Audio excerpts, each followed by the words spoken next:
Newborn American babies. Newborn citizens of these United States. Free and with rights guaranteed by the Constitution. But let's take a closer look.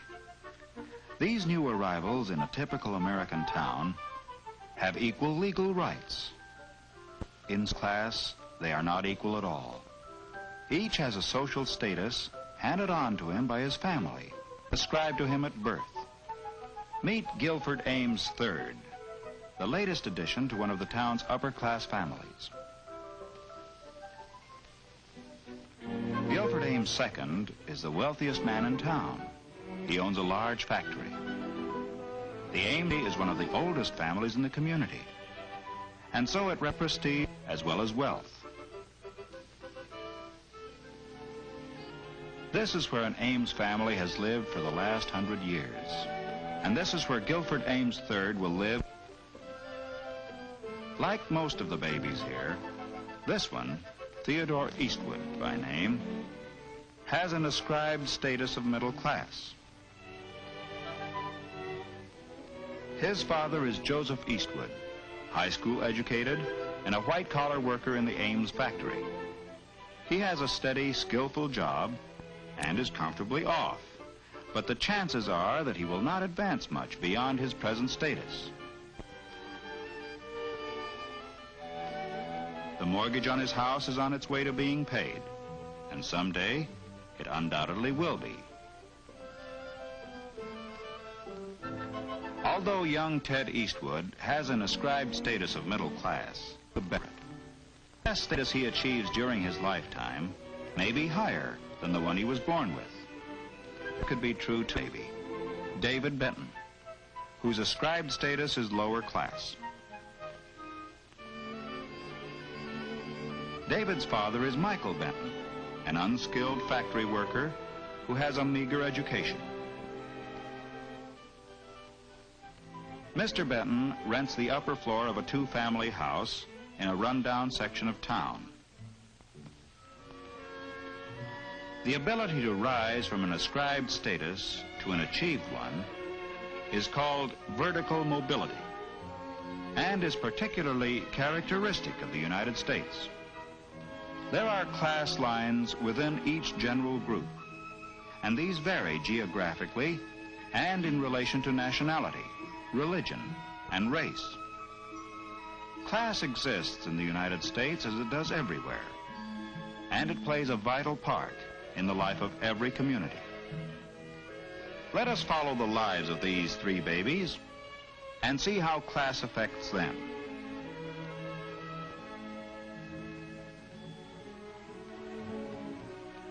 "18 years later, Gil, Ted, and Dave are in the graduating class of the town's high school. After the commencement exercises, the three boys, who are good friends, meet to say goodbye. Next fall, Gil Ames is going to attend an Ivy League university. Ted, who took a commercial course in high school, plans to get a white-collar job like his father's. Dave is going to work too, so that he can add to his family's income. Friends forever, they've said. Well, maybe in a way, but these boys come from families of different classes, and the lines of social class are real here in America, as they are everywhere, in Europe, in Asia, and even in the Soviet Union. As the years pass, class boundaries will separate Gil and Ted and Dave more and more. The boundaries between Ted's middle-class parents and Dave's lower-class parents are as important as those that lie between the upper and the middle classes. Even the simple event of graduation from high school has a different significance for the boys and their families. For Gil, it is only a milestone in his formal education. Later that night, Mr. Ames has a serious talk with his son. Mr. Ames tells Gil that he sent him to public high school so that he could gain a democratic background. But now he's about to enter an environment more in keeping with his social position. At college, he will meet men of his own kind. Gil understands, because already he has developed an awareness of his class, its patterns, and its rules.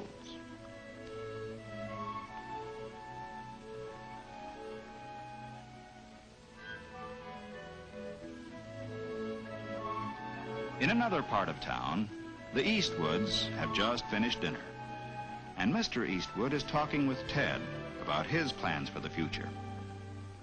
Ted's record in high school was generally good, but there was one subject in which he excelled: drawing.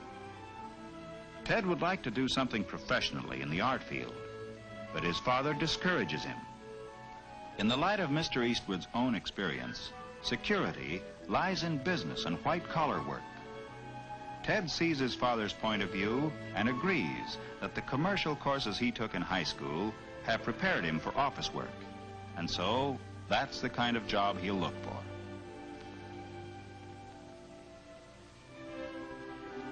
In the Benton household, graduation from high school is an event worthy of celebration, and a family party in Dave's honor is in progress.